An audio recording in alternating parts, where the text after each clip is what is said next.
PS3 Network.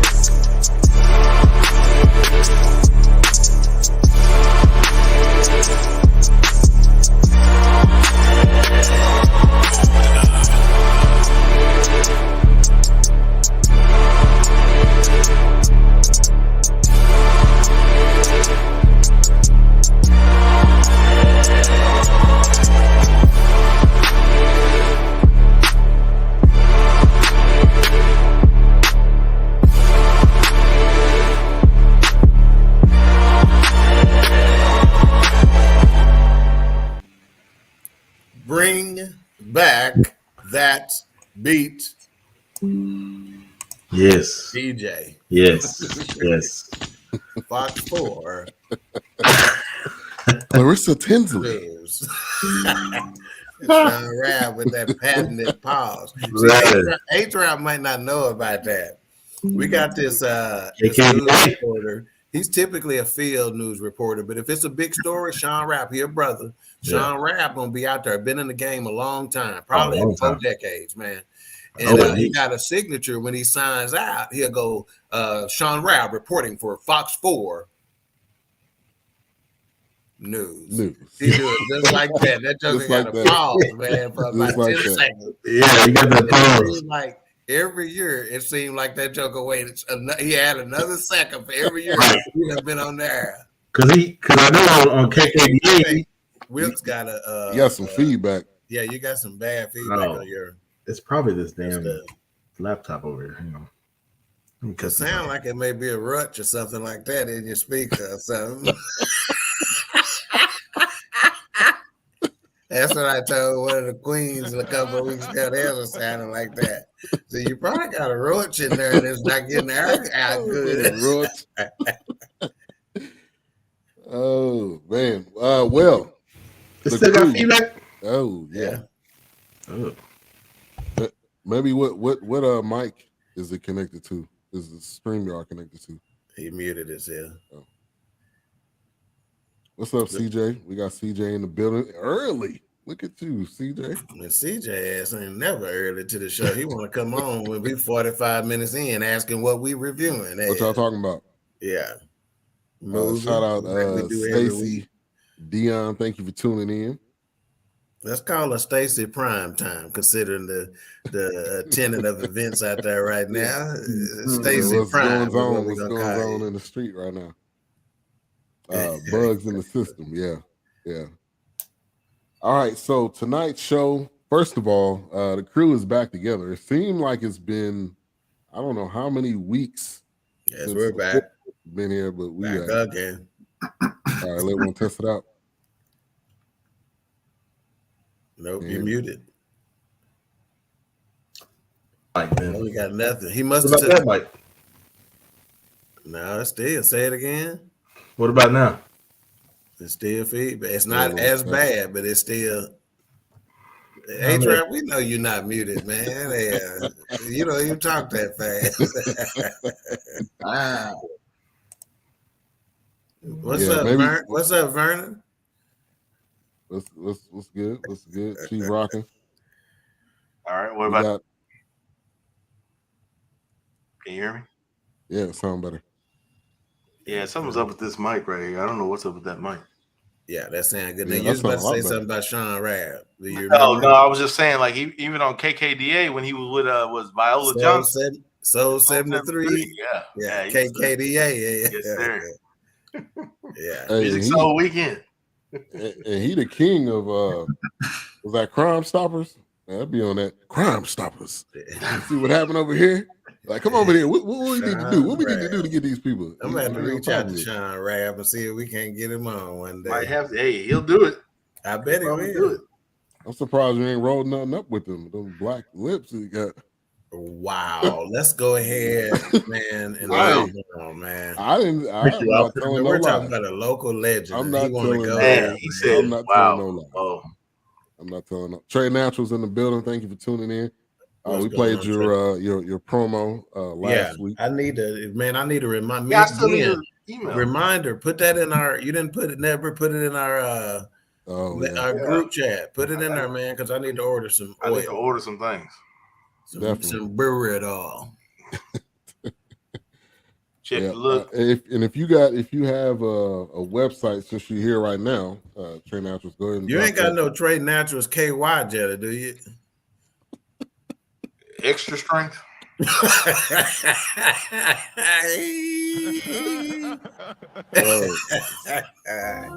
Just saying. All right, we got Keisha in the building. Thank you for tuning in. Yes, I got you. Just Joe, thank you for tuning in. It's great to see the four of you together again. Yeah, man, it's been a minute. Thank you. People out. COVID VD, back VD. Wow. Travel VD. Lungs VD, back VD. Yeah. All straight VD going around. She said, yes, I got you. She said, oh, no. Yeah, she wanted to say she got us on the bird or the yes. but I said, she was like, hold on. Trey Naturals KY gel. She said, nah. Extra strength.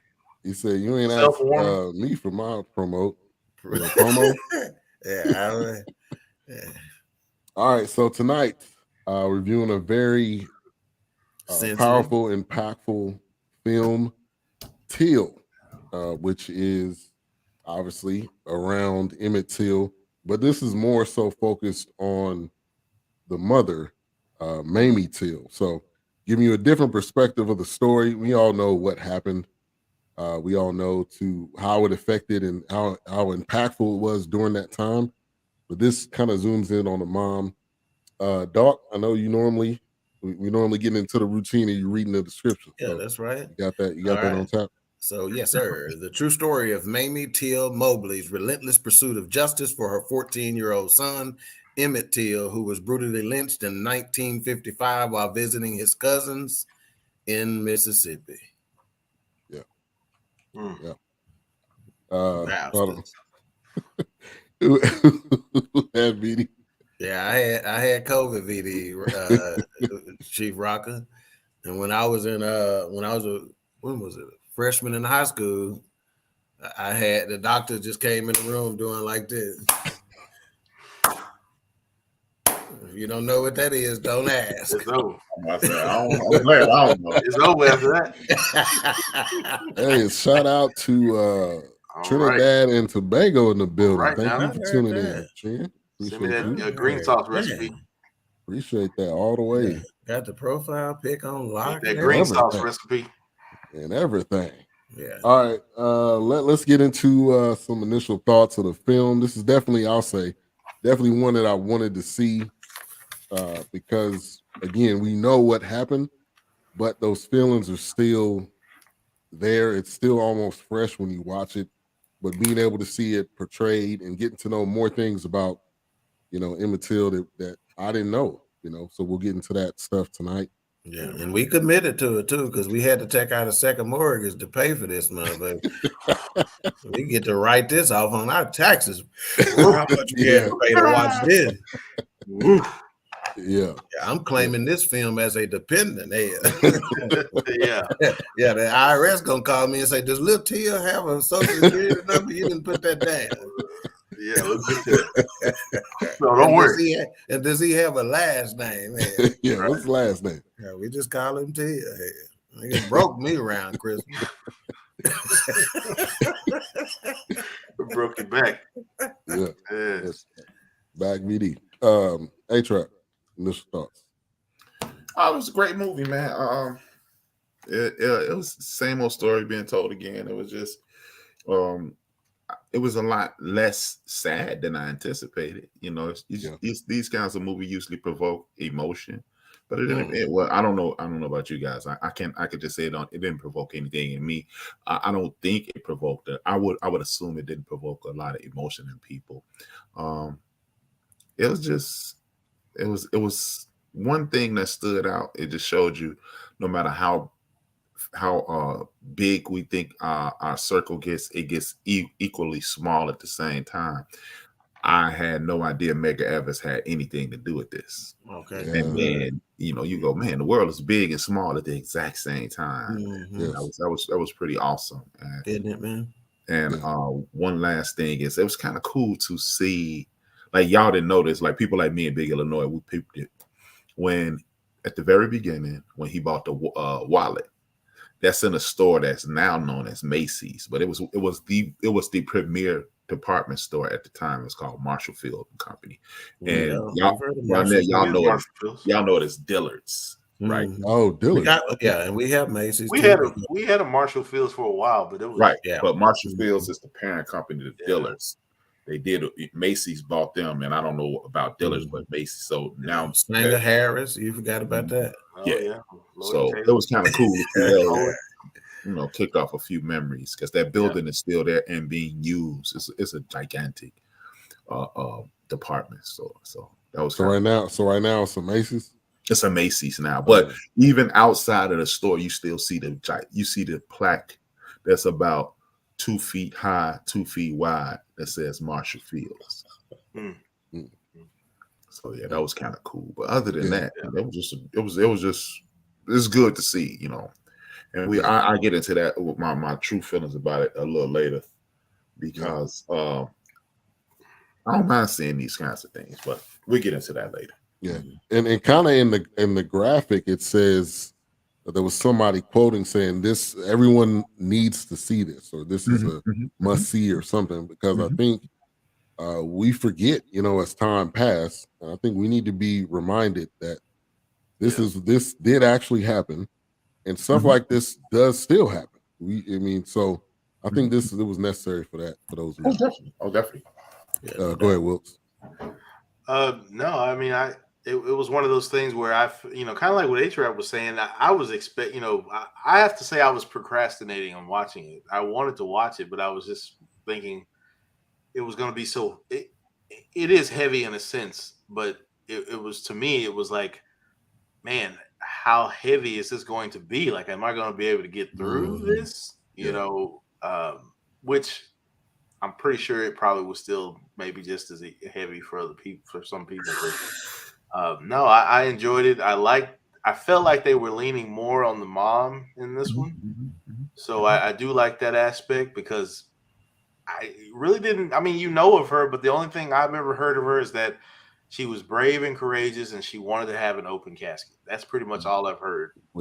So to see this and to see it from her eyes and really trying to kind of protect her son, knowing that in a moment of inhaling and exhaling, it's life or death.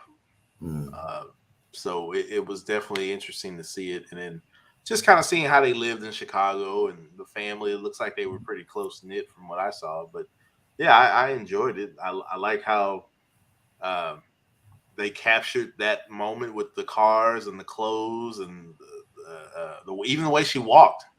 I mean, just how they walked and how they held their purses. I mean, it was pretty interesting to see that.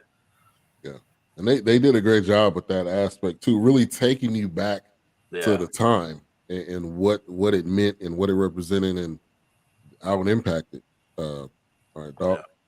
Yeah, real quick, shout out to I just looked in the chat room and the numbers of the viewers right now. Shout out to the Queen 3 and King podcast channel. Y'all in the building in this motherfucker. We sure appreciate y'all. Y'all rolling deep today.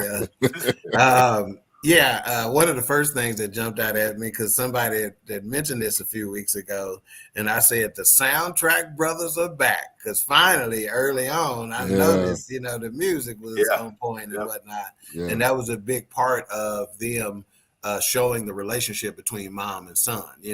I think Wilkes makes an excellent point. I think A-Trap makes a surprising point in the sense that it wasn't as heavy as he thought or whatever. It didn't, evoke or provoke certain feelings. I don't know that Ben feels the same way, because he said he started to slap somebody at his job today. But I think it's good, and and I like the fact that we both kind of were wondering the same things going into it. Is this going to be heavy? Am I going to need a break? Am I going to be able to get through it, et cetera, et cetera? Because that just goes to show there's so many different ways to do a film, Right. But I think her family should be proud at how they did this one, because she walks away, as far as I'm concerned, I walk away with her looking very classy, in terms of her wardrobe and how she carried herself and how well spoken she was. I mean, I think another level of class. And one of the things that I think we make a big assumption on a lot of times is that folks back in the old days, black folks back in the old days, we get a rep or we get a look, or people seem to think that we was just some big dummies back then. Right. You know what I'm saying? And there were so many, and there were so many intelligent individuals back then, man. Right. And they had to get it out the mud intelligent, right? It wasn't at their fingertips like it is today, Right. So to me, an individual who was intelligent back then get more kudos from me than an individual that's intelligent today. I just want to say something real quick. It's funny, A-Trap, or not A-Trap, I'm sorry. Doc is in that lane right there, because I was watching, I watched Emancipation with Will Smith, and there's a part in the movie that one of the men that are, I guess you could say, slave patrol or whatever, they're going after the runner, which is Will Smith, and he says, "Man, that's pretty smart of that stupid nigger." And well, the thing was, he said, the Ben Foster character said, he said, "Well, wait a minute," he said, "They're not as dumb as you think they are." And he said, he said a nigger with an idea need to be put down quick. That's part of your Willie Lynch stuff, ain't it? Yeah, I was gonna say it's one of those things. Yeah, absolutely. I mean, it's one of those things where that's like, J. Edgar Hoover 101 right there. Yeah, man, you can't let them come together. You can't let that idea manifest, because, like he said, one gets free, then the next one gets free. Yeah, and the next one has an idea. I always say, I don't always say, but frequently on these episodes, I say, number one, this ain't your mom and dad, it's Siskel and Ebert. And our purpose for reviewing movies is sometimes to spark conversation. And like A-Trap has so eloquently said from the very beginning, that conversation is not always agreeable in the sense that we always agree with the takes, but I think the takes are just as important, right? And as far as I'm concerned, hey, that's somebody has done a fantastic job of keeping us at each other's throats nowadays. Oh, absolutely. Right. So that idea is killed in our own community before it even gets, going, so to speak, whatever. Right. It's like the Tower of Babel. Say what you say, about certain situations that are out there. The Dion situation may be one of them, right? Who knows? This Joker might be on to something, and there's so much information that we don't know. Right. But everybody got an opinion on, and before you know it, we had each other throats about this, and they running the end around on some other shit that we ain't even focusing on. Right. So they've done a fantastic job of got us focusing on shit that don't even matter. And I just want to plug something in right there, what Doc just said. If anybody has a moment to watch the 60-minute interview with Deion Sanders, he literally said, if somebody else comes along, I have to take it. But like he said, he has a plan and he has a stage. We always talk about using your platform. Well, here's the moment. I get it. It looks like he's walking away. It looks like but he's left the blueprint to continue that success if anybody is daring to take up that mantle. So I think now he has a moment to purge forward, maybe, and start another. Let me just say this. I have it on decent authority that a phone call or a conference call or a video conference was made with some heavy hitters in quote unquote Hollywood and in the sports arena, et cetera, saying, I got to bounce.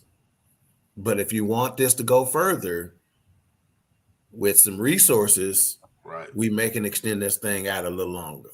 Right. And all you heard was crickets chirping in the background. Right. These the same people we counting on to open our own studio so we can put out our own content, et cetera. Right. So again, okay, I wasn't gonna say nothing. I tried my best. I know you've been chopping. Go ahead. I know you've been chopping. Go ahead. There is no blueprint for this. That's like saying what's the blueprint for the next Muhammad Ali? What's the blueprint for the next Michael Jordan? Michael Jordan is a phenomenon. Deion Sanders is a phenomenon. I'm going to talk about this tomorrow. I don't have a disparaging word to say about Prime. Not one.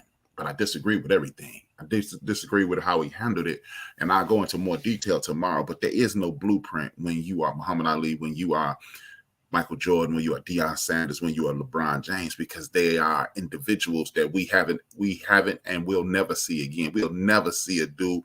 Deion Sanders changed the pay rate for his position. Not only was he an excellent ball player, he had charisma, he had personality, and he had it. So there's no blueprint when you have it. See, we can get another, no disrespect, we can get to the late great ancestor Hank Aaron. We get another blueprint to him because he was a gentleman, he was an excellent ball player, and you can duplicate that. We've seen it again. We've seen it. Barry Bonds, we've seen it. Reggie Jackson, we've seen it. But there's certain people in this world that when they show up, there is no duplicating it. Now I do have an answer for it, and I'm gonna talk about it tomorrow. But I do have I will take something of what you said. You said these are the people that we expect to lead the way. Kings don't lead the way. Sergeants lead the way. That's why you being a former military person, you can identify with this. You call a sergeant sir. He said, "No, I work for a living." We have to deal with the sergeants and the privates and the lieutenants. We don't have the captains, the majors, the generals. No, they're not gonna get anything done for us because their total existence depends upon us. Everything starts on the ground. The people up top, they're not gonna help us. So that's all in how you see leadership. See, leadership does not require you to be moving your feet physically forward to lead. I promise you, I do it every day. Lead. Yeah, but my feet like you said, you have the, I'm not degrading anything that you're doing, but you have the mentality of a sergeant as well. You get your hands dirty. Generals and captains and colonels, they don't traditionally get their hands dirty. And I personally believe that's the problem. We keep thinking these generals of the community are going to help. Perry, James. I heard about that same call. James, Perry, and others. They didn't say anything, but I actually have a plan that I've written out, and I'm gonna bring the plan to someone, and I know a couple people, and I'm gonna see what they're gonna do. But yeah, there's again, I'm gonna say this, and then we can keep it moving. But I think the biggest thing is that I'm gonna say we, in a general sense, expect for people to stick around forever, and sometimes we look for a savior in people. Deion Sanders is a human. Do the same thing with pastors. Do the same thing with political leaders. They are not meant to be there forever. They are not meant to be your savior. So when somebody leaves, okay, if you want to mourn for a minute or whatever, you want to be upset for a minute, move on. We've been talking about this for too damn long now. Move on. He's gone. Move on. He did what he did. Deion has always been Deion. Deion has never changed. When was the time when you said, "Oh, Deion is different now"? Deion been the same Deion. Prime time, music videos, gold chains. Yeah, he's been the same person. Amen. So, like for me, it's a thing. It's a thing where must be the money. It's a thing where we look for these people to be saviors, and then we cry and whine about it. That's not it, man. There is no savior but Jesus. That's it. Ain't no other saviors. So stop trying to look for people to be saviors when they're humans. All right, let's move on. Thank you. All right, Pastor Dodd in the building. Thank you for tuning in. I got my parents in the building. Thank y'all for tuning in. That's our people, creative, innovative, intelligent, and genius. We are all of those. Absolutely. Keisha, how long you been watching this show? Yeah, no kid. How long you been watching this show? Yeah, go turn in the Cisco and Eve. Oh my gosh. Stacey Dion Prime says yes. Blue Street Freak in the building. What's going on, sweetheart? Thank you for tuning in. You got your knife. Train Naturals. So she's gonna send it to A-Trap. I sent the Instagram to the group, so y'all can definitely reach out to her. She got pricing and stuff on her Instagram too. Awesome. We got another Dawkins in the building. Who's this? Lakeisha Dawkins. I actually met her through Dawkins. That's my last name, my family's last name too. So we're not technically quote unquote related, but share the same name. So some of us connected. So What's going on, Lakeisha? Glad to have you, ma'am. She's sharp too. Sharp. We got Brandy Dawkins. Just gave us a thumbs up. We got Tina Turner in the building, all the way from Sing something for her. Wherever she's from. She from Garland. Nutbush. That's another Garland, Tina Turner. Yeah. All right. So August 1955 is how they're kind of opening this up. They're in the store, and A-Trop, I did want to kind of come to you because you lived in Chicago. So in during this time, give us a sense of, I don't know, you were born during that time or not. I was born 15 years later. Wow. Okay. But at least wait a fuck no, man. At least you give us some backstory. I don't know if he was born around. Wow. What? Okay, man. Go, man. Just ignore what I say. Go ahead. Give us a sense. I mean, like I've told y'all several times, I think, like, remember at the very beginning of the forecast, and we were joking about food. We were talking about cuisine, and it was like, y'all was like, "Hey, Trey, what you know about that?" And I told y'all, Chicago is Mississippi. I thought about that. Northeast, I thought about that. Arkansas, North Mississippi, North Alabama. So, whereas I think Emmett understood the racial climate because we deal with that every day in Chicago to this very day. Y'all see Kirby who comes in the chat room, right? 3 years ago, they were leaving a church event on a Sunday night. They went into this neighborhood called Bridgeport, where the royal family of Chicago, the Daley family, they were mayors of Chicago for 70 of the last 100 years. Their family alone. And they went into that neighborhood, and this is right before COVID. Sat down, was eating food. They were coming from a church function, so they had shirts and ties on and jackets.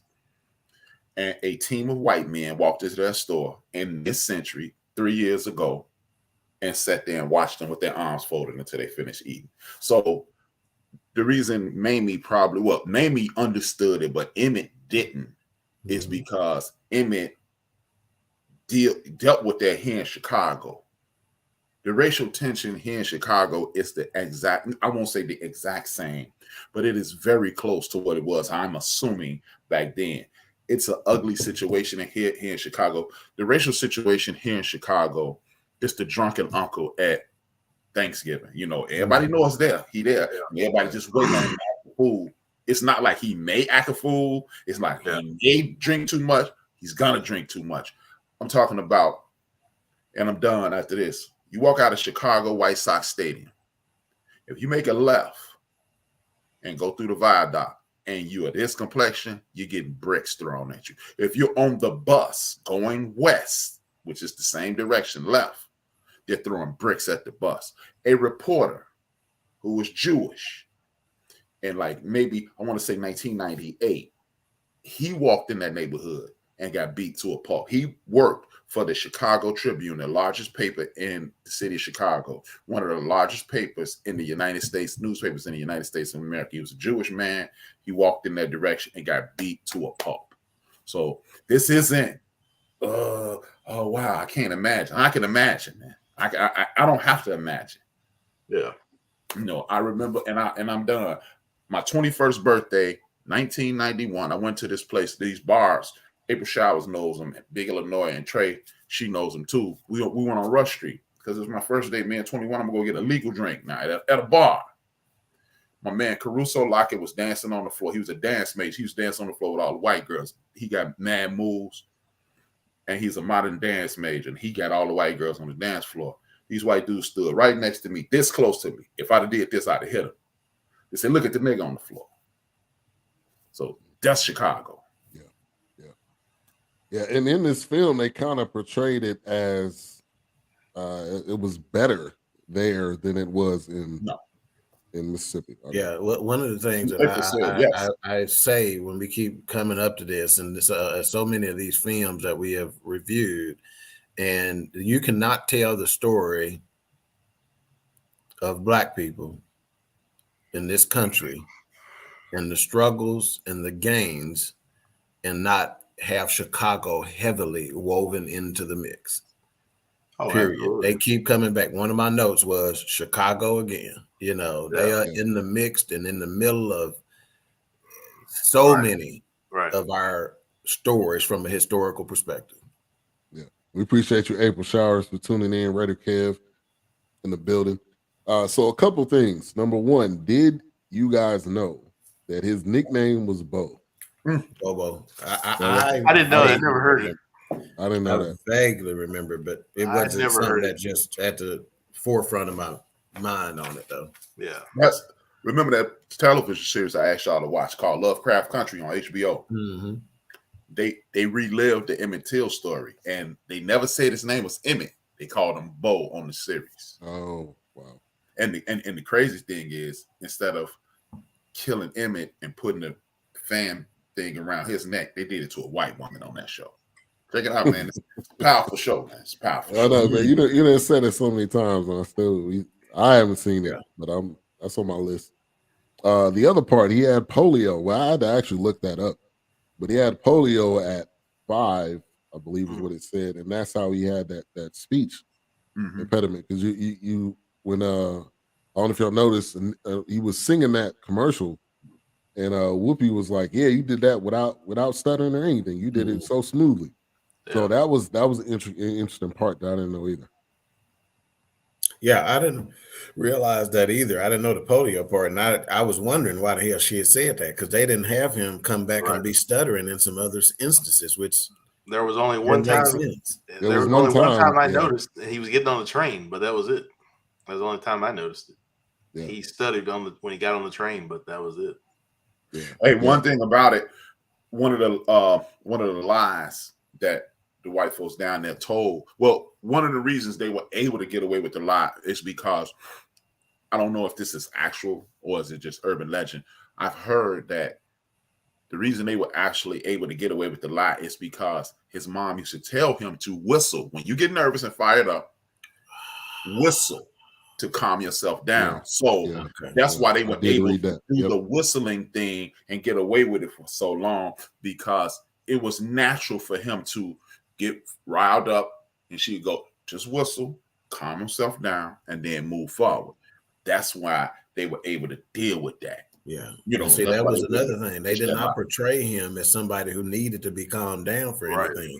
He seemed to be calm, cool, and collected through this whole thing, you know? Yeah, and you're right, April. That's A-Trap been saying that. Susie Ryan only lasted one season. Because Misha Green, I sent y'all the map. Yeah, when she was like the white land, it's a powerful show. They've railroaded two of Misha Green. Shout out to Misha Green. She powerful, man. She the literary example of black women, because she put how powerful black women are on the table. Me and D-Grade used to do a show called Couch Potatoes, and we did each episode. And halfway through the series, you thought the man was the star, and then I started realizing every episode a woman saved the day. And I told D-Grade, and D-Grade being later, I told D-Grade, Chief Rocker, remember, I said, hey man, this ain't about men, this about women. And then at the end of it, the women saved the day. But Misha Green, she kills it, man. She got another show on WGN called Underground. It's another awesome watch. It's about how enslaved sisters on plantations used to use their feminine abilities to manipulate those people who ran the plantation, or the owners of the plantation, because I'm not calling them masters, or I'm not calling them slave owners. The owners of the plantations, they used to manipulate them with their bodies. And because those men were having children by those women were having children by those men, she also played on that. It was dope, man. That's another show that I think people need to grab hold to. Harriet was on there too. Yeah. And the one thing I thought about throughout all of this is I thought about Ari, because she's 10. I mean, she's careless, carefree. If it was during a time like this, even if we go to the South now and she sees something or somebody calls her something, for her, it's not going to be like it's going to be just like Emmett Till. She's not going to connect the two. And even for me, when I was a kid, I wasn't able to connect the two, because I was a city boy, just like Emmett Till was from California. And then you come to North Carolina and you see things and you hear things. But I drew a direct parallel, because at that age, they're not going to be able to relate to it, especially him. Right. I love it, man. Because Ari's been over here a few times, right? When you didn't have to stop by and we doing business, radio business or whatever.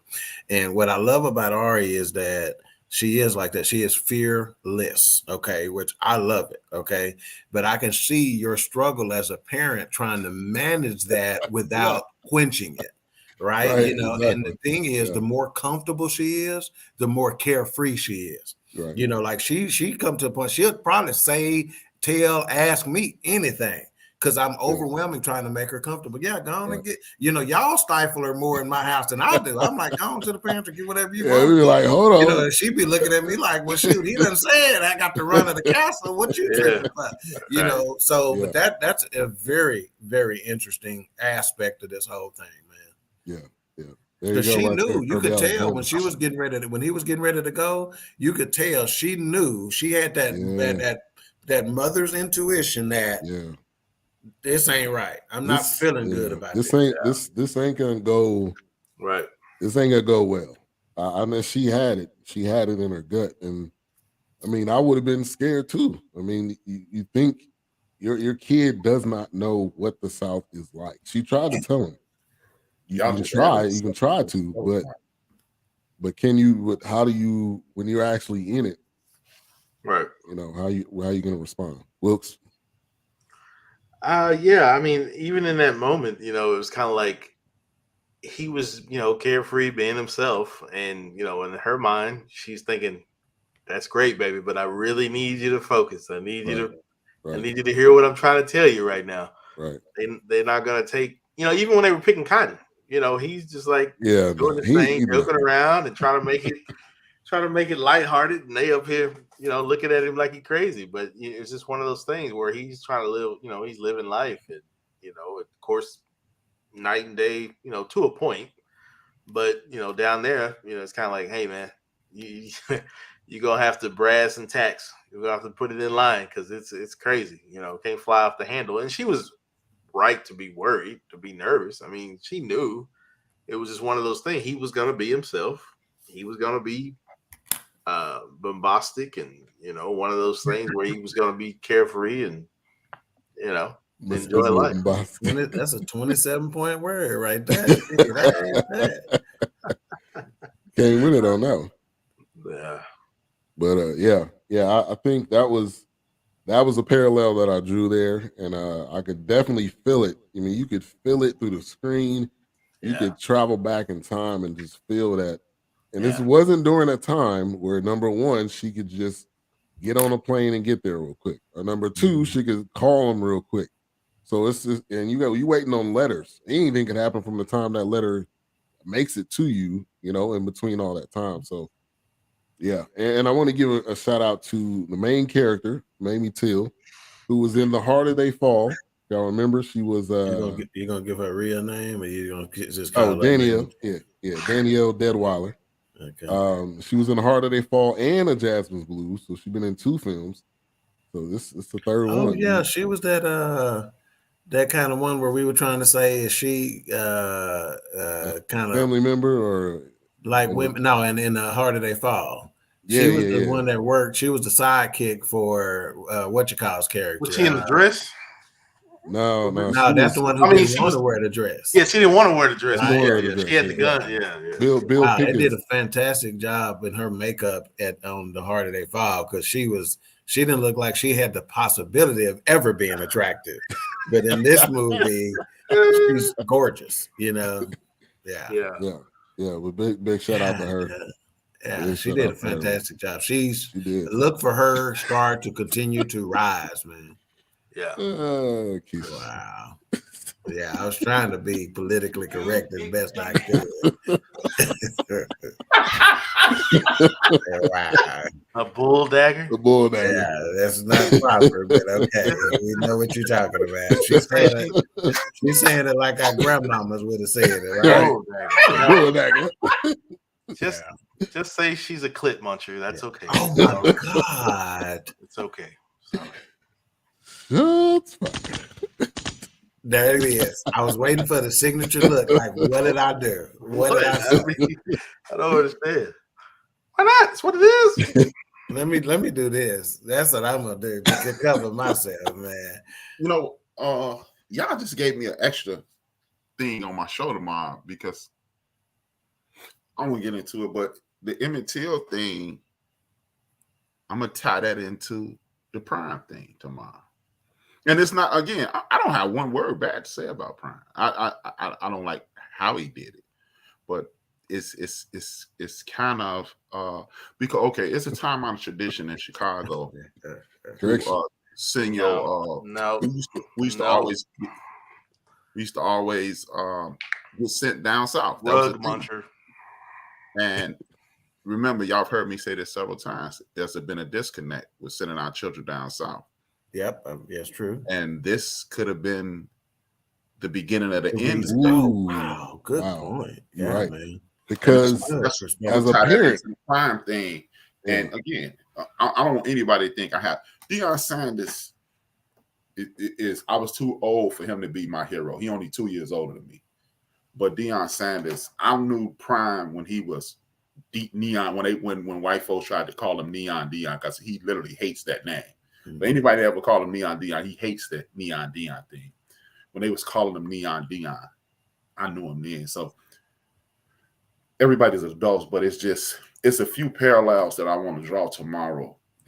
And I didn't even think about it. I just wrote it down. So, and speaking of grandmas, did y'all notice that was Whoopi Goldberg right away, or did it fool y'all for a second? I didn't recognize. No, I knew her right away, but the thing was that she did it so well. It was kind of like I didn't recognize her right away, and even once I recognized her, that quickly went away, and I saw her as the grandma, man. Yeah, and she didn't have a lot. She didn't have a lot in this movie.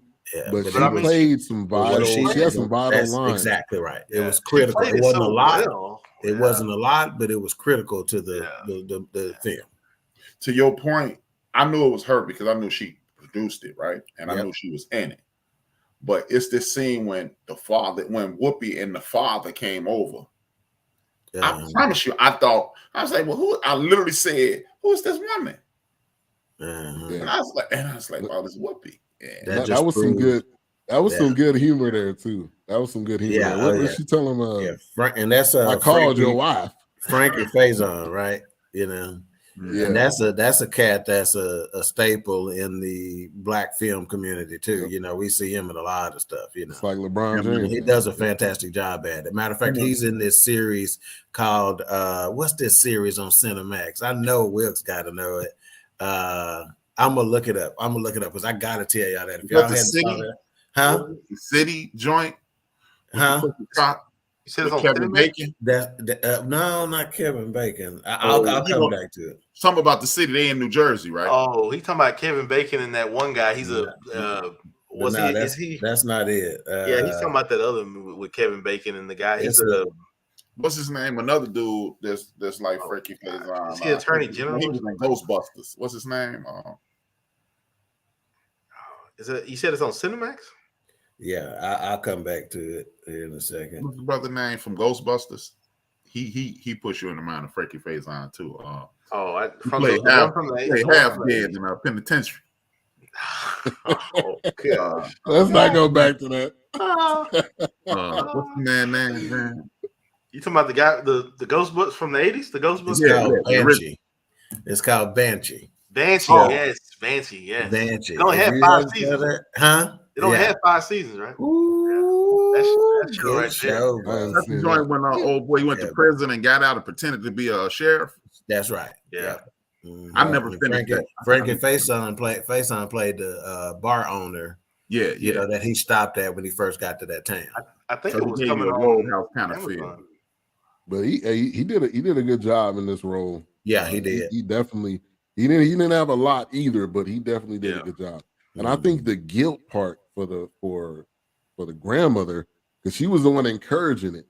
To A-Trap's point, when you send your kids to somebody else, you expect them to protect them at all costs, like no matter what. Which me and Wilkes was kind of talking about this. But when you're in a situation like this, which we got to talk about this part of, he had to make a choice, which preacher. So that was the uncle. and he was like, I had to make a choice. And it was either mine's or yours. And like that part is that's hard to say, that's hard to hear. But the biggest part, we can fast forward. We can go ahead. When she walked in there and she seen that gun, and she was in her head, she was like, no, he didn't. Right. Or no, he doesn't have a gun, and it's still sitting up on the wall, not used. So I wanted to definitely tap into that. Doc, I'm gonna go to you first. Because then we got to remember that how much time had passed between that and when the event happened, right? Because again, getting to a particular location, and plus, like I said, just regular time that passed. But because she had not spoke to him up to that point, she couldn't. He had been calling, trying to apologize. By that time, she had seen his wife there at the funeral, who came to town and said he had to stay back to work the fields and stuff like that. Because from what I could gather, he was some sort of a sharecropper, or whatever. Because, I remember when Tia was still there and he's like, why y'all doing this? And why y'all picking this? What y'all do with this? Why y'all picking it? To sell it. And they were like, he don't know that this what his clothes made out of, et cetera, et cetera, so he had to stay and continue to harvest or whatever. But yeah, that aspect of it, man, like imagine if you was the family that they came to stay with you. Imagine if one of your nephews or nieces or something come to stay with you for the summer and they end up getting killed while they with you. Right. Ooh.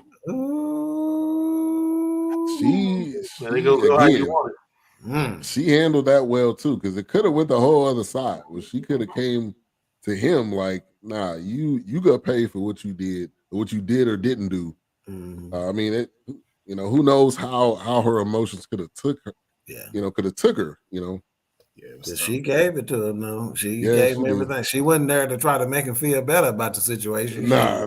He was like, you're not gonna sit down. She was like, well, what did you and Wilkes come to? What conclusion did y'all come to? In regards to what's your move? What's the move you make? Oh no, I think he did what you'd had to do, especially back then, given the tenor of. No, I'm talking about what did they do? Wilkes and Ben. What conclusion did we come to? Yeah. Oh no, from my conclusion, I mean it's hard to roll the dice on that one. I mean, you're not going you can go out gun blazing, but it's not going. That's that whole thing where people will come say, if I couldn't have been no slave, I would have did this and I would have did that, and they are so clueless you don't know as to what they would have did. So same situation. He said he put it. He said it accurately. I had to make a decision. Because I knew if I stood up to try to protect this kid, they taking all us out, and it might not be today. Right. Yeah. But tomorrow, the next day, the next week. Yeah. Now, it's not just two men with a gun. Right. It's the whole county he going after. Yeah. Right. And this is a film, so I don't know how much he did or how much he did or did not do. I would like to say that I would have did more, because it was almost like, all right. I mean, it's over. I'm not. Hem you up, man. They're gonna hem you up soon. I know. So I mean, but you don't know what you're gonna do until you're in that situation. If anything, you're gonna push back regardless. You probably gonna push back. Some people. I think he got a little pushback and saying, come on, man, you ain't got to do this and this. He just a boy, and et cetera, et cetera. He just didn't. Hey, where's that boy? Okay, he right here. He didn't just do that. Once he pointed the gun in his face. I mean, at that point, it's. What about you, A-Trap? I didn't catch yours on how you handle it. I don't think he had another choice. I mean, me and my homeboy, we had a raw dog, buck naked argument about this, and he was talking about what he would do. And I mean, it's two books that registered in my mind when I was thinking of this. One of them is Rosa Parks' autobiography, and she talks about how her grandfather, when the Klan got riled up, her grandfather would sit there with the shotgun on his chest and two pistols on his lap, sitting at the door. And he said, if they come up in here, I'm going to kill as many of them as I can. And then you look at this other book that was written by this man who his father went to a Dr. King speech. And he said, yeah, that's good, Reverend King. You the man. You know, I love everything you said, but the nonviolent stuff gonna get you killed. Mm-hmm. And dude wrote a book about it, and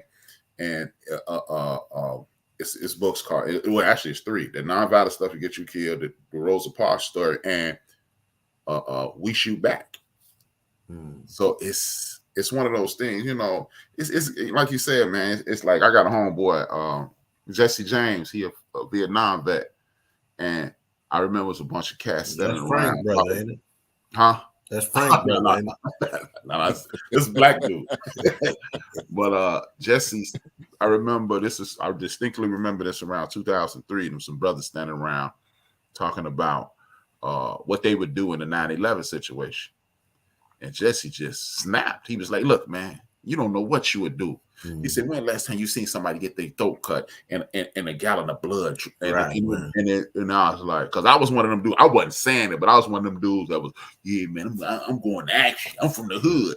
And when he said, when have you ever seen somebody get cut from ear to ear? I was like, second Tuesday last week, I saw it. You know, February 1st. I saw that, you know. Plan's always intact until it actually go down. Yeah, well, see, you know, everybody got a plan until you get punched in the mouth. Till you get hit. In fact, an interesting aspect of this is that, you know, if the same thing took place a year later or 6 months later to the neighbor is going to give more pushback. The neighbor might shoot now because they had the benefit of seeing clearly what was going to take place if they didn't. Right. You follow what I'm saying? See, I'm sure that guy also had to think to himself, he may come back with his ass beat, you know, or something like that. Or, you know, they may put him in the, you know, jail for, you know, a few nights or whatever, you know what I'm saying? But he probably couldn't have gone to the point to say they finna get ready to kill his ass. You know, now the next time it happened, the next somebody, they probably gonna fight a little bit more. Yeah. But the bottom line is you think you know what you made of. Right. You don't know. And you know what? I wonder, okay.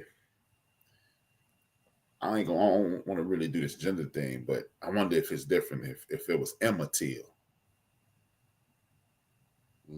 A female kid that's getting taken as opposed to a male. I think he'd put up I think he'd laid one of them down for Emmett Till. Another valid point, you know. And also, I think deep down, I don't know what his son told him, because it didn't seem like his sons told him really what happened. They did. I think kind of deep down they were like, well, this is Emmett, and then some of this he put on himself. I think he might have had some of that down in him too. Like some of that you can't do that. Yeah. So I think some of that you might have had that feeling. Yeah. Would he have done differently? So to that same A-Trap's point, which is a valid one, if this had been a female kid, he probably puts up a bigger fight. What if this has been one of his own kids? He probably put up a different fight. He gonna raise hell at that point. Yeah, because he probably would have got shot right then on the spot. He would have. That was his own son. Yeah, he probably wouldn't have gotten a chance to retaliate. Yeah, because my family is in Chicago because of this. My dad's family. My father's my father because of this situation. And ironically, his family ended up moving. Remember, when she came for the funeral, she was like, I'm not going back to money, you know, which is back to Mississippi, basically. And the rest of the family was coming, you know, shortly after. Mm-hmm. So that A-Trap, I would imagine your family is one of many who probably did the same thing. Oh yeah. No. My big mama, my father's grandmother was accosted, and my grandfather and my Uncle Bunk put it on a dude, and they had to be on the first thing smoking to Chicago. Yeah. Now the scene at the store. So this was the Bryant store. It seemed like this was either a black neighborhood or a black store, because they said this was where blacks went to the store. So I'm like, was this in a black neighborhood? I don't know what sense did y'all get. But I mean, they were sitting out front playing cards at the table, like, you know, the types of things that you would be used to seeing in a black neighborhood or a black owned business. But yeah, they, I was confused about that from the jump. Why y'all sitting out in front of the store? But something had to happen for it to be, or there was some significance because, again, the majority, if not all of their patrons were Black. So maybe it's just a known thing that they're like, that's the colored store, or whatever the case may be. That could have been it. It could have been just on a corner down from the rest of the stores. That could have been the one store on the entire street. Look, y'all can't go anywhere on here, but we know y'all still need some stuff, so this gonna be the store. Yeah, kind of like in Rosewood. Remember, Angelina Jolie's dad, when he was molesting that girl, he had a store that only Black people came to. Yeah, but I think if we really think about it, most stores in the hood not owned by us. Nope. So I mean, like to me, that was more like she owned the store, but this wasn't her quote unquote neighborhood. Right? She came here. Why would you own, like, when you know what it is? Why would you own? I don't know. I guess it's a way of income, but why would you own a store there when you know? But you can only get great value stuff from that store though. You can't get high top. and the crazy, don't have glory greens in that one. Right. The crazy part about it is how they cowered.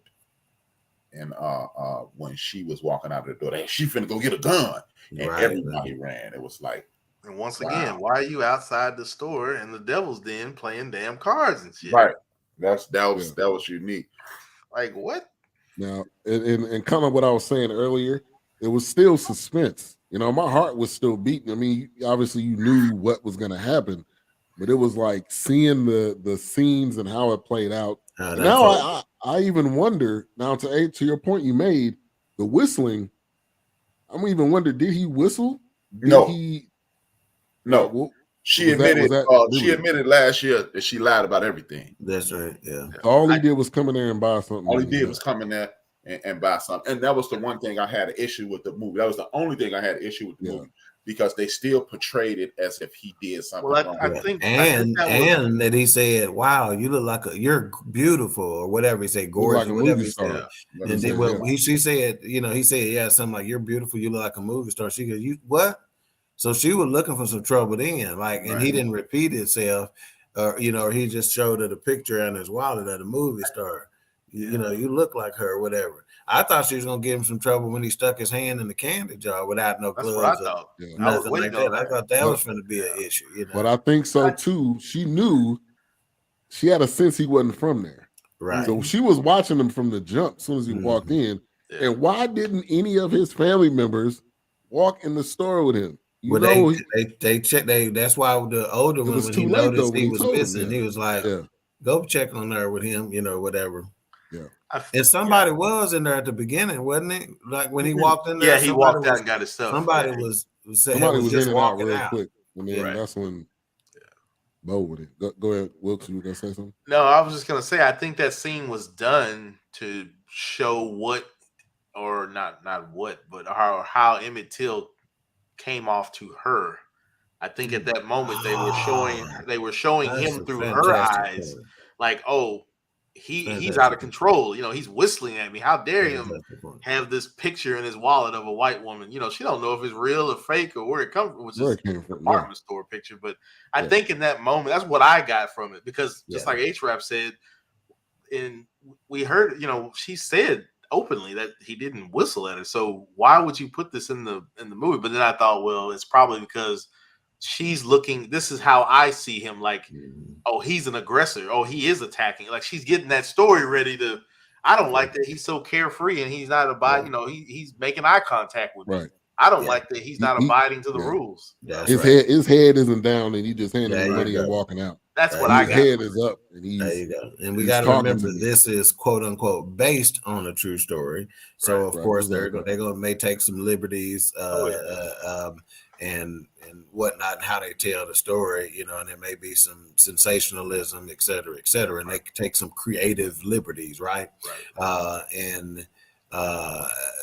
So some of the details are going to be, what's going to sell better. But I think, and it's also, we got to remember that it is art, so it's up for interpretation, right?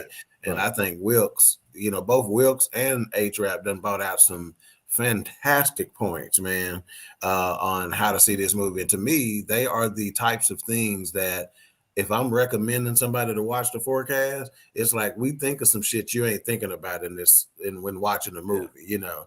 And especially if you really like a movie and you know the Fourcast is going to review it, you need to be watching that review, because we might even give you some more stuff that you need to consider, you know. Right. And then at the end of the day, we can even possibly make your movie watching experiences going forward different, because we can show you how what appears to be a piece of trash still has some redeeming qualities. That's some nuggets. So you didn't just for example, we're gonna teach you how not to waste your 2 hours to be able to always get something out of a movie or whatever the case may be, you know. Yeah, just like Doc, like last week, Doc was in the military, and that movie last week, I mean, that was in Doc's wheelhouse.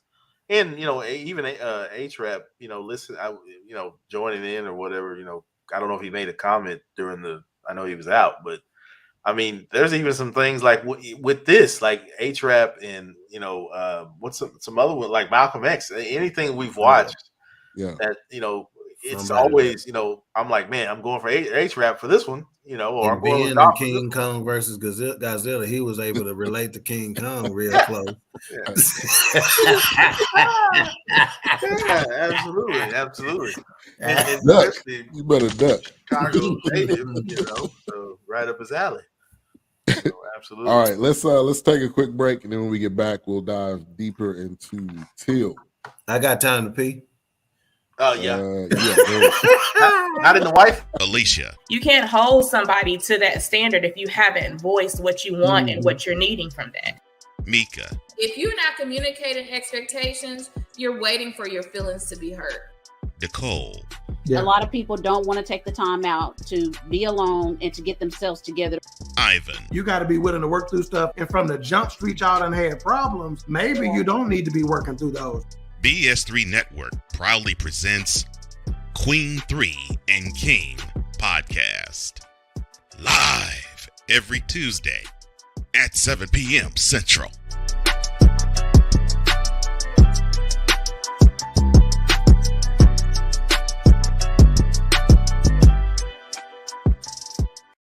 This is a BS3 Network presentation.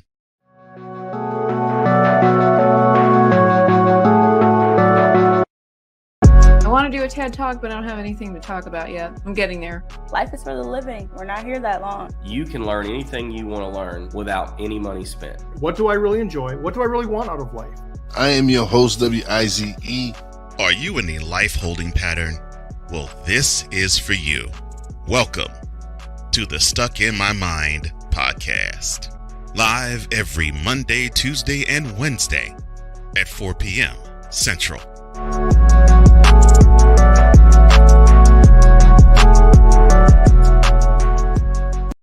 You are now tuned to BS3 Network. All right, we are back. Huge shout out to Cole Johnson, who did all of those commercials. The guy is a genius and a mastermind when it comes to putting those together. Yeah, he tight.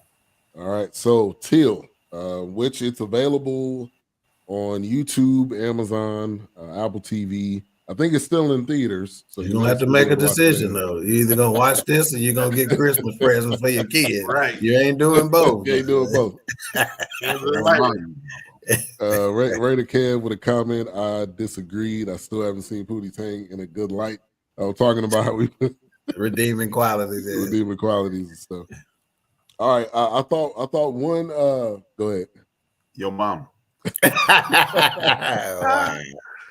Shots. But I thought a good kind of aspect that they added is it was like 3 days from the time that happened. I don't know how real or true that was, but it was almost like there was like we good. You know, nothing's gonna happen. It's been 3 days. You know, right? You don't have to worry about telling your parents or nothing like that. We all good. Yeah. So I felt like that they gave you a sense of like, okay, we can calm down. It's all good.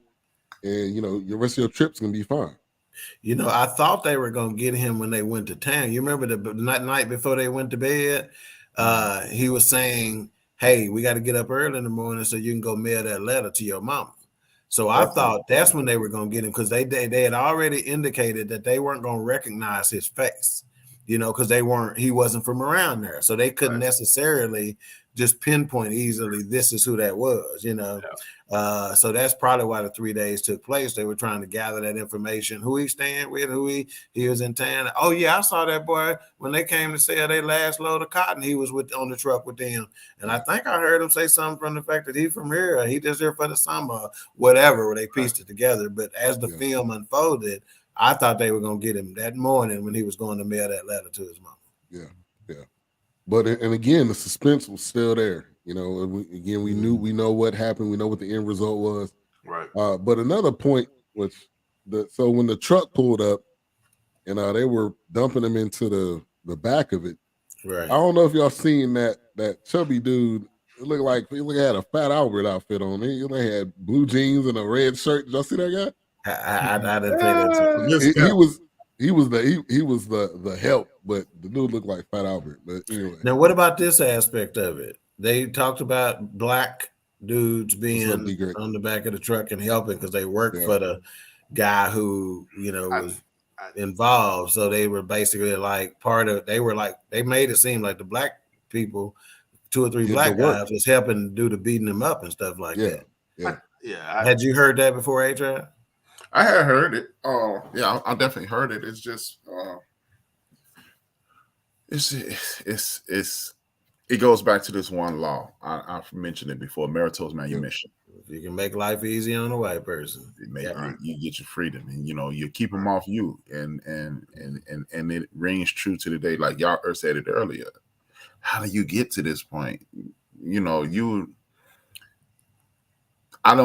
This can never be repeated, because the internet ruined it for bigots. Because they don't, back then I'm assuming you assumed that white folks outnumbered us. But in the state of Mississippi to this very day, and it's in 1949, and the state of South Carolina, we outnumbered them. So you never knew, so that's another reason for the fear.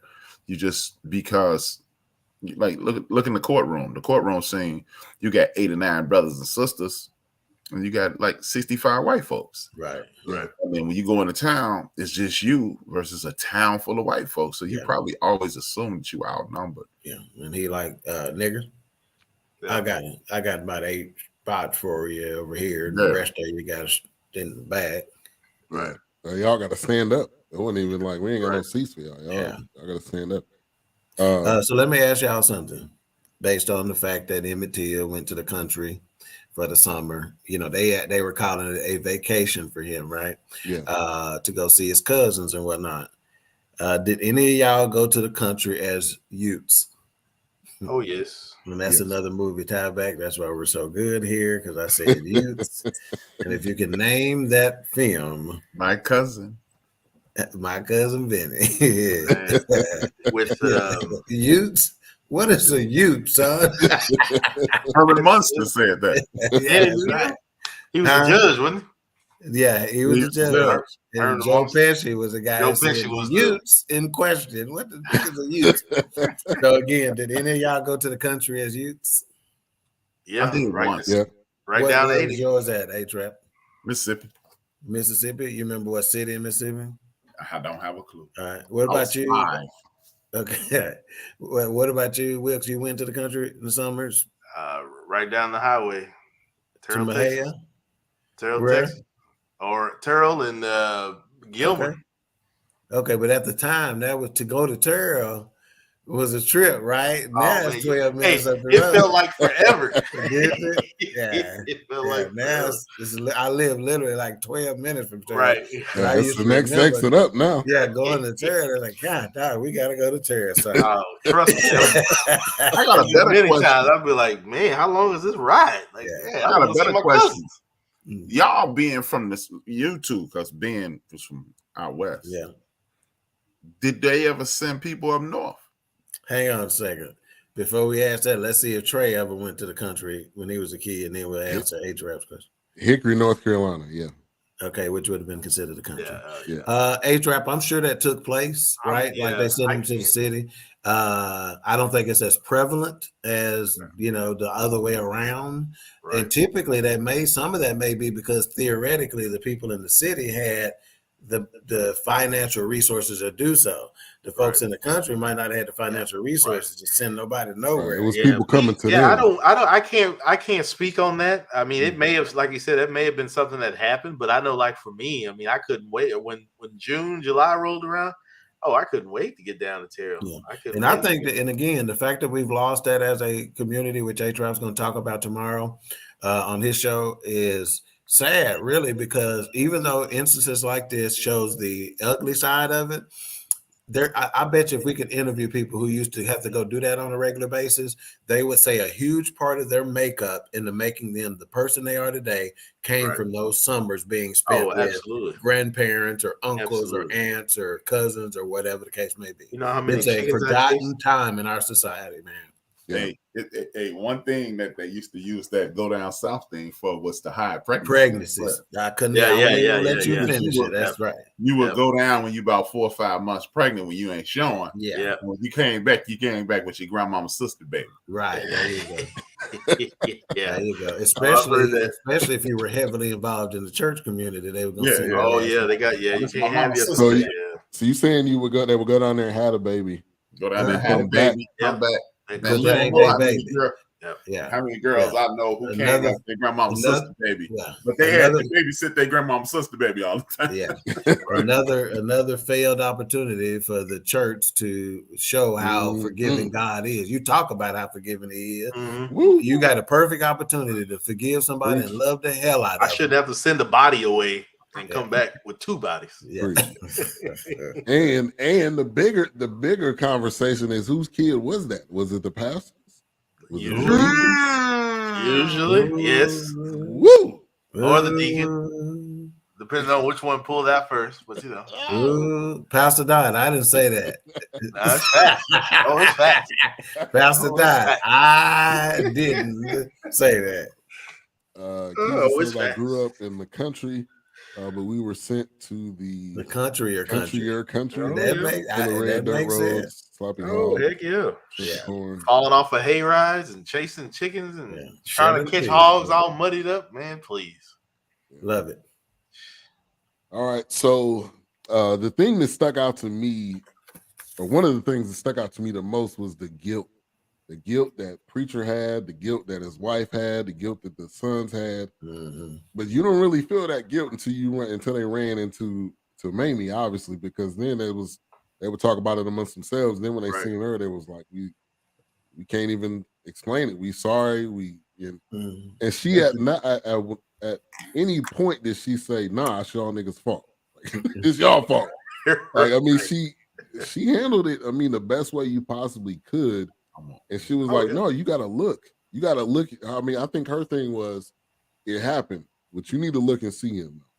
You don't walk by and imagine that you don't want to see it, because this is what happened to my son. Go ahead, A-Trap, you can say something. Oh no, I was just gonna say the place that they had the funeral at. I met a dude who was he was here in Chicago a month ago. Put his name up in my phone. We exchanged information. His name is Bishop Marcus Walls from Detroit, Michigan, and they made the church that their funeral was at a national landmark. Yeah, which I agree, and they did a great job in this film. Changing his face and altering it and everything that they did. I mean, I'm sure it doesn't touch what the actual imagery was, but it gave you a pretty close sense of what he looked like. I want to commend Brother Mosley, man, because they stayed together until he died in 2003. That's the husband. That's right. The boyfriend at the time. Then he married her. He married her 2 years later, and I want to commend him for that, because that's and I want to commend him and condemn the media that conducts themselves in the exact same way. My child was murdered. My child was brutally murdered and thrown into a river, and a fan was tied around his neck so he could stay at the bottom of the river. And when the truth comes out, y'all don't want to talk about my dead child and the murderers of my child. Y'all want to talk about that I got a divorce. Right. Yeah, I've been married twice, but what people don't know, I don't know if you guys know this, Emmett Till's dad was killed in France in the exact same fashion. Yeah. Yeah, they didn't touch on that too much. Because I've seen pictures of the two of them. Real pictures, but I didn't know the relationship, how long it was, if they were together or what. So that was a supposedly raped a French woman, murdered. Same thing. It's the exact same situation. It was history repeating itself. And again, that's why when I think it was Doc who said what he said about going down south, and I was like, oh, that's what made me trigger and add something to my show tomorrow, and that's what's going. Great. What did they say about the second husband again? I think they briefly mentioned it. Was it just a straight divorce type situation? It's just straight divorce. Was that Bradley? Was his name Bradley? Bradley. That was Bradley. Right. Mosley is the final husband. So basically, before Emmett Till's murder, she was known as Mamie. Just Mamie Bradley, right? Mamie Bradley. Yeah. During that in sequence, she was Bradley. Yeah, but then after everything took place, and I guess she started going on some talking circuits and whatnot. Yeah, that's when she changed it to. She was Till-Bradley. Then she went from Till-Mobley, Bradley Mosley. Till-Mobley. Mamie Till-Mobley. But now did she? Because they didn't present it like this, but did she have Till as part of her name prior to? I didn't think so. So they did make it seem like she added the Till, the hyphenated Till, as part of her last name after the events, so they would know who she was, and I would imagine so his memory was able to live on. And that's even more so. And I agree with you, A-Trap. I definitely commend them, brother, because for her to go through that, that's nobody would ever want to imagine having to go through something like that. But a lot of dudes stuck would by have her. jumped out. Yeah, he stuck by her, and when she said, "I'm going by myself," I know he was pissed because it was like, "You mean I'm gonna let you go down she was, this place by yourself?" The epitome of a strong black woman, and you gotta have. Hey, if you ain't a strong black man, you can't handle no strong black woman.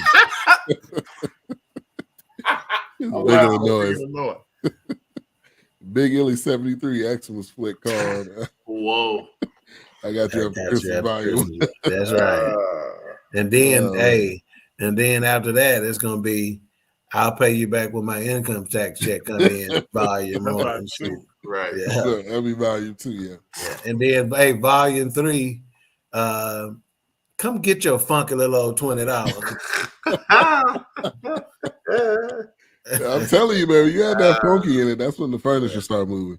But man, this was this is like it was glossed over because it really had nothing to do with the actual story. But think about this: Mamie Till or Mamie Mosley is sitting in the room with Medgar Evers' wife, who knew 7 years later they be rowing the same boat. Yeah, man. Wow, that part was great in this film. When they first got in the car and it was like, what you did, showing that, the open casket, that impacted a lot of people. Oh, and then it's showing him chasing the guy with the gun, the witness. That was another, you got to see like the beginnings of Medgar Evers. And then the other guy, his name was Theodore Roosevelt Mason Howard. He was the mentor to Medgar Evers, Fannie Lou Hamer. And Lou Hamer. He was the man. Jesse Jackson. Think about this. Let me just give you. So now A-Trap and Wilkes came out with some points you never thought about that I thought was spectacular. Here's another one, right? Medgar Evers might not have been Medgar Evers had Emmett Till not gotten lynched. It's true. No, absolutely. I agree. Yeah, we know he was already in the NAACP or whatever and doing what his thing was. But what if this doesn't happen and he just phases out for him and he doesn't he doesn't become the powerhouse that he became, Right. So that's another aspect. Yeah. It not only just sparked a civil rights movement. I mean, it was the tipping point for everything. Yeah, I mean, that's a stroke of genius, man. That's a divine thing for her to be given the idea or the inspiration. I know this would normally be a closed casket, but y'all got to see this. Y'all got to see this. You know, because she said y'all wouldn't believe. Nobody would believe me what I saw. I mean, how many times have we not something like this, but how many times have we seen certain maybe peaks? I mean, you had a Trayvon Martin, it sparked the movement. Then along the way, there was so many moments there where it was just like, okay, this is getting out of control. Then George Floyd comes along, and like, here we go again, another pivotal moment. And it's just one of those things where it's like, I've heard somebody say it's like the ancestors are trying to get your attention, and this is what's happening, and this is what needs to be put into place to start this ball rolling, because it's like it doesn't stop here. What was it? It was, I can't think of the one with the lawyer we were watching. I think what is it, in my name or what's my name or something like that, where he was talking about the ball is rolling, but we don't need the ball to roll back. We need a little bit more push to send that thing on and get it going, so it becomes very significant moments in history. I mean, you could put pins in those moments. Because I mean, if it was a closed casket, who knows? That's right. Yeah. Who knows? Yeah. Once again, we didn't even talk about this. Look at how when they reported it, they showed the white family. They didn't seem fazed by it. They were just kind of like, oh, it's another dead black person. They were trying to say it wasn't even him. Right. Yeah. Oh yeah, he was saying it was. Like they were trying to. Was this the ring he was wearing? Well, you couldn't even recognize the body. Right. Yeah. And how it changed from that white family, and then it was going into that black family. How they were like, the husband grabbed his daughter's hand, and it was kind of like, we got to come together in this moment. But then that white family, it was just stark differences. Like, it was kind of like, oh, well, this is just the news for the day. Yeah, because the white family, they don't see themselves in that. We see ourselves. We could say that could be me. That could be Ari. That could be any of us. Absolutely. Like that's the point. That was a great. I thought point. That was a great point to see that. So I know we got to get to the reviews, final thoughts, and stuff. We're short on time, but I just want to ask real quickly, what was y'all's toughest scene? Now, while y'all have a moment to think, I think for me, the toughest scene was when they unloaded the casket box from the train, and she was sitting in the wheelchair waiting on that to take place. Which she was only sitting in the wheelchair because they knew you're gonna get weak, maybe drop down to the ground. So whenever they did that, and she started crying, saying, "Get him out of that box. He can't breathe." And then when she said, "Lord have mercy, tell me what you want me to do." Yeah. When I say, if you ain't experienced that kind of pain in life, absolutely, your journey is at its infancy, right? Because until you've experienced that kind of pain, right, that kind of pain puts a whole lot of things in life into perspective. So that was my toughest scene. What about y'all? I have to go with Doc on that one, and the only reason not the only reason. There's many reasons. One. Like I said, I watched Emancipation. There was a guy, a black soldier in the trenches. He was in so much pain, he was calling for his mom. When George Floyd was on that ground, right, man, calling for his deceased mother. Let me tell you something. When you have a mother, I kept playing back that one that we watched when she said, "Oh, there's nothing like the anger of a white Southern." I was like, no, there's nothing like a black mom that has cried too many times or is crying and burying her child because of ignorance that has taken place. Hatred. Yeah. When you're calling for your deceased mother, let me tell you something. That's heavy right there. And we all know you only get one mama, and that's it. Yep. But when you're crying for your son, get him out of this casket. He can't breathe. Yeah. At that moment, she's not even real. She doesn't even want to relate to the fact that I know this is the remains of my son, but he's still my son. And in my head, he is still, his legacy is living. He's breathing. To me, he's everything. So yeah, that's a significant. Oh man, that part was. Oh gosh, yeah, that was heavy. Yeah. That was heavy, man. For me, shout out to you, D. Great. I don't know if I didn't shout you out early. We appreciate you for tuning in. Your support as always. The sounds of him being tortured. That, like, you can't at 14 years old. It's what 10 against 1. Right. There's no possible way you can defend yourself or get away, and it's ultimate torture. Like, for me, that was hard to hear. That was a lot. Well, the hardest part. Yeah, there you go. The hardest part for me was the at A&R Rayner funeral home. That's a prominent funeral home in Chicago to this very day. Oh wow.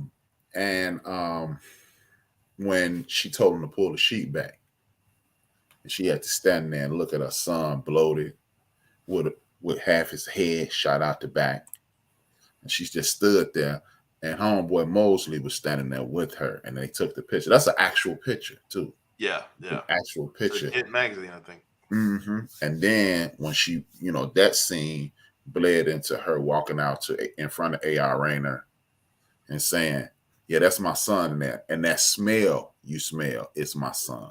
Yeah. And I'm glad they showed it because I was worried they weren't going to show. Unfortunately, that's what I was thinking too. Because they started the camera down below. Yeah, I was hoping that I was like, we all need to show it as much as you possibly can. I felt like that was a moment where they kind of had an eye level that you couldn't see. Yeah. But I felt like it was one of those, we're preparing you for what you're about to see next kind of thing. It's like, if she had the courage to show it in open casket, we're going to show it in this movie. We're going to depict how this went. So yeah, no. And, growing up as a little kid, I remember my cousins having a Jet, I believe. I don't know if it was in the Ebony magazine or Jet magazine, whatever it was, but on the coffee table, I kind of stumbled upon Emmett Till at a young age because I couldn't understand. My mom was explaining to me, like, why am I looking at this 14-year-old that, why is he so disfigured? I didn't know at the time. I was probably maybe 9, 10 years old when I saw that book on my cousin's coffee table. And just seeing that face and those images. And it was just at that, like, it always stuck with me, but I never knew the rest of the story or how it became to that point. But my mom, through the years, explaining, but yeah, it's always significant to see that. I won't ever forget when I first saw those images. I saw it in 1982 for the first time in Miss Ethel Adams' class. And they had just, that's when they first started talking about it nationally again. Yeah. And, Miss Adams educated us on it. And she pulled out the Jet magazine. She showed us the pictures. She literally passed each one of those, because there wasn't no copyists back then. So she passed the magazine around the class and had us all look at it. And we were like, I remember that day. I remember where I was sitting in that class. That jacked me up, man. Yeah. I think I don't remember when I first seen it, but I was just like, that can't be real. I mean, that just couldn't possibly be real. And it was. Yeah. But one thing I wanted to point out, a couple things actually. The black reporter, you'll notice when she came up, she was like you. Like she knew, even though she wasn't, I don't know if she was like, all right, this is going to be more for a movement, but I think she knew she had to pick him out of all of them. She had to pick the black reporter and not the white reporter. Right. So I felt like that was good. And then funerals, man, just a side note, is big business. I think we talked about this on one of the shows. You got to pay for everything. So anybody that's burying anybody, you got to, that's why that funeral home is still there to this day. And just a side note, we've been talking about this, and this started with the comedy special we talked about. Asked her if she had insurance. We talked about having an estate, having a will, having life insurance. So it circles back. It's all connected. Now I don't know. I mean, Raider Kev, I don't know if you've seen it yet. You can buy it if you want, but you may want to rent it. But either way, I mean, you got options. And that's a great idea. Sponsorships from the streaming networks. Well, I'm gonna have to cut back on what I say sometimes. We could do that. But the sounds of this torture hurt my soul. I began to think this could be my son, my grandson, even just thinking about it. Yeah, I mean, at 14, and the look on his face was just like, what I do? Like, what is? Oh yeah. Absolutely. What are you so angry? And he was, and the fact, and again, I thought about Ari when he was like, yeah, I don't put my shoes on without socks. I mean, you could just tell he was not. He still didn't really understand what was going on. Yeah. And who knows? He may have never really understood what was going on. He never really. Oh no, they weren't going to explain it to him. All they know is, this happened. That's all I need. Disrespected somebody that looked like me. All right. One last thing: the BB gun the kid shot. Is that anybody know if that's true? Yeah, into the courthouse. Yeah. Okay, because that was. I had never heard that. I don't know. That if it wasn't pins and needles when they were walking in there, that took it to a whole nother level. Right. And that made me think of the gentleman hanging and the kids all standing around. Yeah. That made me think of that image. Right. When that kid shot that BB gun. What kind of tripped me out was not really tripped me out. It was like a prequel to another movie. You saw the developing of a Medgar Evers, and you saw why Medgar got killed. But for those who don't know, they shot Medgar from a block away with an elephant gun because Medgar used to carry that thumper with him at all times. Because he was ex-military, he's a World War II veteran. So you saw that Medgar wasn't scared of nothing. So even the pat down at the courthouse, he wasn't. Yeah, he stared him down like what? Yeah, like, man, please. Yeah. So a couple of last things. We already know what the verdict was. It was the whitest of white juries ever. White shirts, as white as possible. And I'm not even gonna call her name, but that lady just went in a straight up story time. Mm-hmm. I mean, like you telling a story like it's. You just writing a novel about a whole bunch of stuff that didn't even happen, but we know. And so at the end, I just wrote, you know what happened, but it still hurts. Anybody that watches this film, you know what happens, but it's gonna still hurt you. And I think she said, "Freedom for everyone, or freedom fails." I felt like that was a powerful statement. So let's get to our final thoughts and Mike rating. We're going to go to A-Trap first. I'm going to give it 4. Great movie, great content. I liked everything about it. And it was powerful. And the only thing I hate about this entire story, the thing that I hate the most about this entire story, and it's like reverse poetic justice. Brian is the only person still living. Yep. Right. Like car accidents. Normally the drunken driver is the one that normally ends up surviving. Right. Yeah. But yeah, 4. I don't have any complaint. Only thing I got complaints about is they didn't, at the end credits, they didn't let them know she confessed. And she, they should have put her out there. Yeah.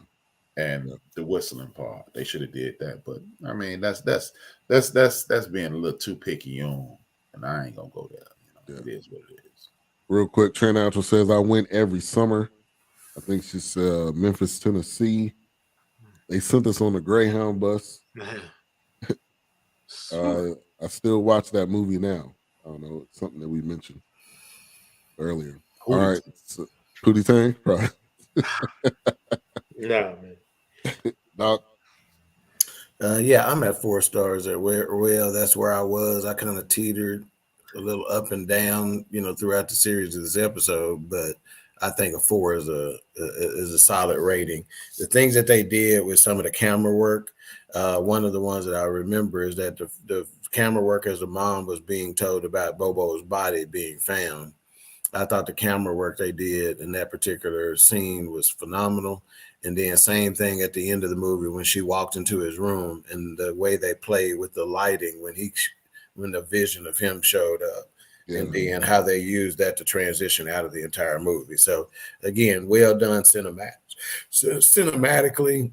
And so, like I said, I think it's a solid 4. All right, Wilkes. I was teetering on a 4 and even a 5. 5 because it set things in motion, but we can call many things a 5 that set things in motion. But I would say a 4, and there were, and like to Doc's point, there were moments that I was hoping that she would. I say the ghost of him, but you would see the glimpse of him. Like when she was at the store, I was hoping they were going to have him open the door, and he was going to be standing there, like through her eyes. But she recalled him walking through the store. Yeah.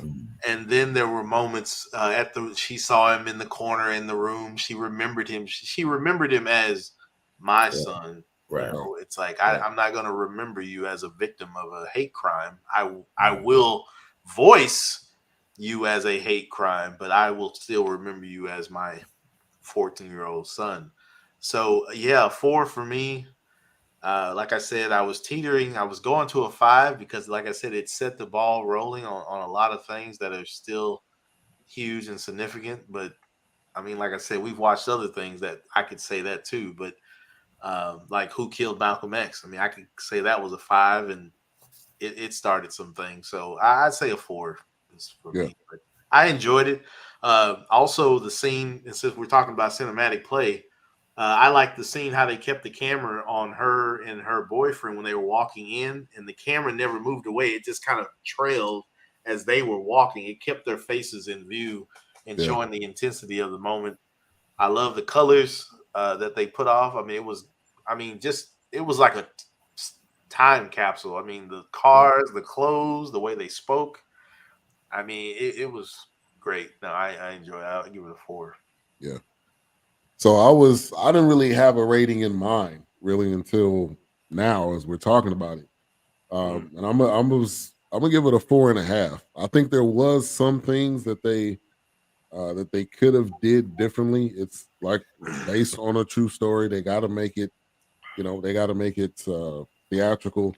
Right. But I think for me, it's a 4.5 because I was still on the edge of my seat, knowing what happened. But it's the way you tell the story, and the way they told the story in kind of through her eyes, which you don't really.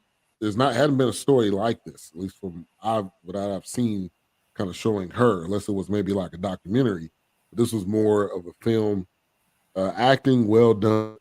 Nobody seemed to be halfway or not. Didn't do well, and it was some unknown actors in this too that I really haven't seen. The guy that played Medgar Evers, never seen him before. So I mean, okay, I haven't seen him in anything. So I feel like it was well done. So I'm gonna give it a 4.5. And definitely see it if you haven't already. You can rent it, or it may be still in theaters. Or if you wanna buy it, you can do that as well. Yeah, or you can come over here and chip in on this because I decided to go ahead and buy it in case one of my family members was over here or something and wanted to watch it. But so I got Google money, I can buy it again. Yeah, I still got about 15 hours left on the rental. So you want to slide through tomorrow sometime? Just hit the ring doorbell. I'll let you know. I'm not making chocolate cakes, but if you want to stop by, I mean, you can. I rented it. I don't want to watch it. All right, so next week we're gonna take it on a lighter point. All right, we did some back-to-back heavy hitters. We're gonna go a throwback edition Hollywood shuffle. Oh, okay. About to say that the one you had on the list, that ain't no light. Yeah, I know. Like, oh yeah, you weren't here last. Yeah, we kind of switch it up. Okay, so we do Hollywood like light. That ain't light. What was the next one? What was the next one that he switched? Descendant. I can't think of it. Descendant. Yeah. Oh gosh, no, that ain't light. I was like, light. No, that shit ain't light. So we're gonna do this one next week. We haven't done a throwback in a little while, probably since I can't even remember. Crooklyn? Nah, no, we did it. It was Sidney Poitier movie. Oh, Claudia. It was Claudia. Claudine. James Earl Jones. Yeah. So we're gonna do this one next week. The next 2 weeks, we kind of discussed it. We'll take a break. We'll play some replays because the day after Christmas and the day after New Year's. And then we'll be back. But we'll be back. I'm coming live. Yeah, Hollywood Shuffle. We got to do a throwback. We do throwbacks. You know that. How long you been here? You been here, Keisha? All right, She don't be riding with us, man. She don't be riding with us. Yeah. So we riding in the back seat. Be riding with us, man. Huh? We out for the rest of the year? After next week? After Hollywood Shuffle, yeah. Yeah, but we'll be back on what is that, the 9th. All right, so you already kind of touched on most of it. End of the bench. Anything else you want to add? What's coming up tomorrow? Well, in the bench tomorrow, it's gonna be way longer than it normally is. It's gonna be my show. And tomorrow is literally the 7-year anniversary of my show. I started 7 years ago tomorrow on my mother's birthday. My late mother's birthday. My mother inspired me to do the end of the bench. Thank you. Yeah, she inspired me. In maybe about 30 days before she died, she reminded me of something I told her when I was 10 years old. And she said, you should do it. And then I kicked the can around for a little while. And I got put on this show called Windy City Clutch. And then they asked, I was supposed to be a football guest. And they asked me to stay. And then I did the end of the bench on the 13th of December, 7 years ago. So I'm going to talk about that. And then after my show, April Showers and this sister called Together We Break the Chains. They are going to interview me on my platform. And it's called Fun Facts About H-Rap. So it's just going to be a celebration tomorrow. And I am going to tie some historical things to this whole Dion thing and show people why I think it's impossible to say, well, it's the you just pass the baton. It's an unpassable baton. But he gave us the blueprint. You can't follow that blueprint. You can't. That's like saying, hey, Angelo Dundee, go get another Muhammad Ali. That's all you got to do is go get another Muhammad Ali. But so I'm gonna show the parallels and y'all made me think of something in regards to history repeating itself, and that's what I'm going to tap into this. And if CJ is still watching, I got a text that says the show that's supposed to start may not start Thursday. So if you still want me on, I'll come on Thursday. But yeah, I think it's bigger than Prime, and that's what I'm gonna talk about. It always is. It's always bigger than the story. It's just a matter of if we got to tap into that or not. Or we gonna be close-minded. All right, Queen 3 and King tomorrow. Our topic tomorrow is fuel of fathers. Basically, we are talking about the things that inspire us as fathers, things that piss us off as fathers. What fuels you, and just some of the drawbacks and pitfalls and benefits, beauties. In fact, I started to change the title to the pressure, pleasure, and pain of fatherhood, because they all kind of match, but I may be doing something. Right, I thought you were going to say fears of a father. Yeah. I know my greatest fear as a father was when she said, I'm pregnant. And,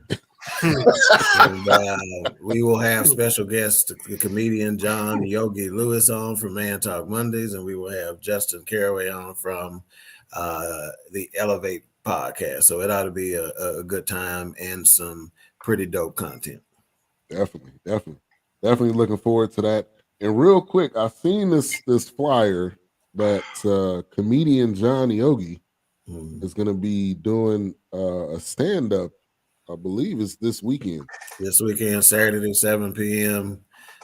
In Frisco on Main. So yeah, and then he'll also be in the Grove on Wednesday night too for a show. So direct message us and whatnot if you're interested in show times or tickets or whatever to be able to support him. Definitely. All right. All right. Trap. Go ahead and close us out. As usual, man, thank everybody for tuning in. And salute to Reggie O'Shea. And I have to say it the way I say it every week. Dream your dreams and man up and woman up, live your dreams, because life without dreams flows in black and white. Life with dreams flows in Technicolor and surround sound. And since it's so close to Christmas, if I owe you something, I ain't got it. And if you need it, get it from God. Peace. God. Thunderstorm. Shut your white mouth. You better shut your white mouth.